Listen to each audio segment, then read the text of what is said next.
जी ने अपने पिता को ऐसा दिव्य उपदेश दिया कि उनका ज्ञानोदय हो गया, वैराग्य का प्रादुर्भाव हुआ।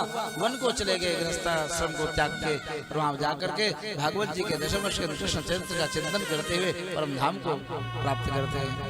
गोकर्ण जी तीर्थाटन को गए। धुंधुकारी और धुंधुली माता पुत्र दो हैं। माता की पिटाई करके धन को छीना, अंधेरे कुएं में गिर के मैया मर गई। 5 वेश्याओं को ला करके पालन पोषण जीवन यापन करने लगा। कालांतर में वेश्याओं ने देखा ये ज्यादा डाका डाल रहा है, राजपुरुष में भी चुरा रहा है, राजा के द्वारा पकड़ा जाएगा तो ये तो मरेगा, मुझको भी मरवाएगा, तो क्यों ना हम सब मिलके इसी को मार डालें, धन तो खूब हो ही गया। सोते हुए धुंधकारी को 5 वेश्याओं ने मार डाला। खुद करके जमीन के अंदर गाड़ के माटी से दीप पोत बराबर कर दिया। महान प्रेत हुआ कुकर्म के कारण। अनेकानेक लोगों को पकड़ा तो पता चला कि प्रेत हुआ।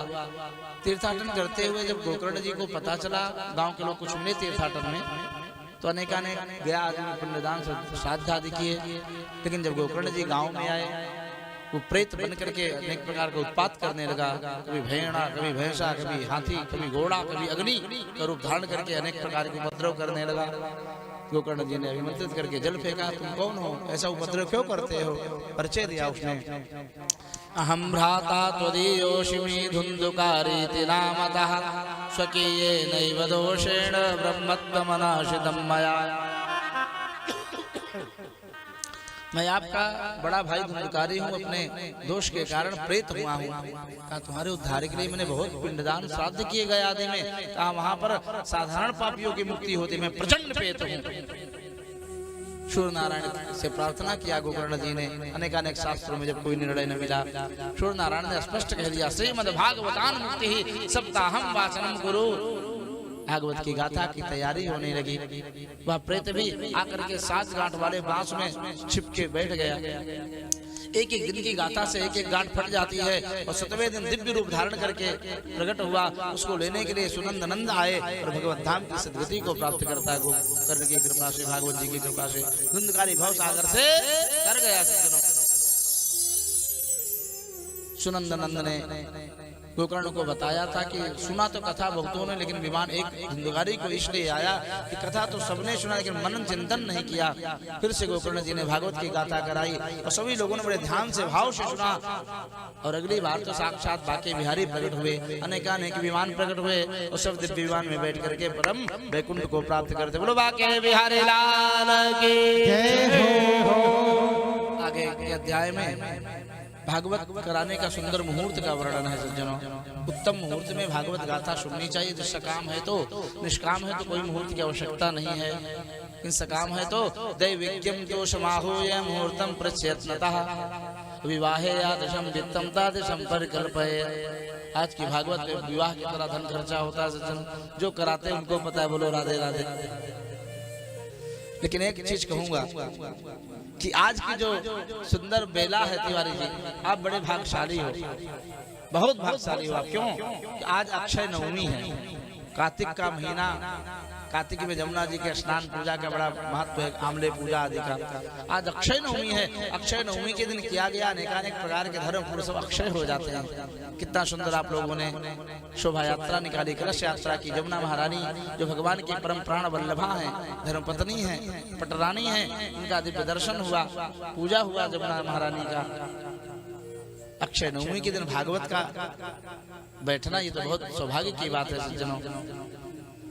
कथा में स्थान, कथा के निधान, कथा का गान, दूध पी के, वायु पी के, फल खा के कथा सुने। न रहा जाए तो भोजन करके कथा सुने। लेकिन मध्याह्न में फलाहार, रात्रि में एक बार भोजन, ये उत्तम नियम होता है। भोजनम तो वरम मन्ये कथा श्रवण कारक नोपवासो वरः प्रोक्तः कथा विघ्न करो। यदि स्वास्थ्य खराब है, दवा चल रही है, तो व्यक्ति अगर समर्थवान नहीं तो भोजन करके, दवा खा के और श्रद्धा से भागवत सुने। उसके लिए इतना भी छूट किया व्यास जी ने सज्जनों। अपना हिंदू सनातन धर्म इतना सरल है, इतना सरल है कि उतना सरल हो कोई धर्म नहीं सज्जनों। ब्राह्मण यात्रा में जा रहा है, संध्या वंदन करने का समय नहीं है, ट्रेन में है, प्लेन में, कैसे करेगा? उस समय आपातकाल में सूर्य नारायण को प्रणाम कर लो, गायत्री माता को प्रणाम कर लो, संध्या का दोष दूर हो गया। ऐसा दिव्य धर्म सज्जनों न भूतो न भविष्यति। इस प्रकार से बड़ी सुंदर गाथा सूत जी ने शौनक आदि ऋषियों को सुनाया है सज्जनों। आज प्रथम दिवस है, आज काफी विलंब हो गया था शोभा यात्रा आदि में, पूजा आदि में भी। प्रथम दिवस में 3 भागवत का जो प्रथम श्लोक है उनको गा लिया जाए।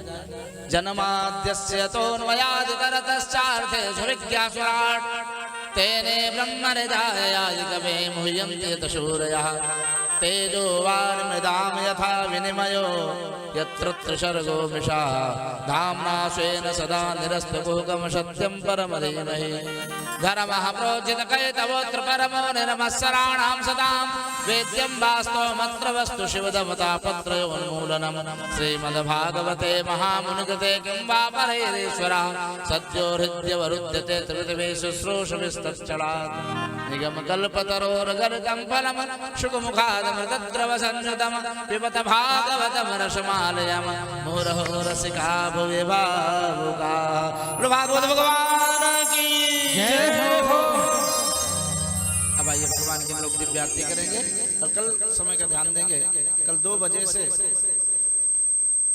कथा 1 बजे से संगीत के कलाकार बैठ जाएं। और हम क्या बजे बैठे भाई? देखो सिटी कैसे आ रही है। ठीक, तो 1 बजे से संगीत के कलाकार आ जाएंगे। आप लोग 1 बजे तक भोजन पानी करके तैयार रहना, आराम करके।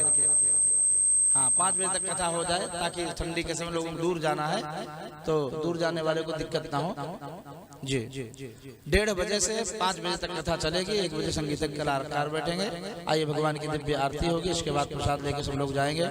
ओम इदगुं हविः प्रजननं मे अस्तु दशवीरगुं सर्वगणगुं स्वस्ताय आत्मशानि प्रजाशनि पशुशनि लोकसन्नभयसन् अग्निः प्रजां बहुलां मे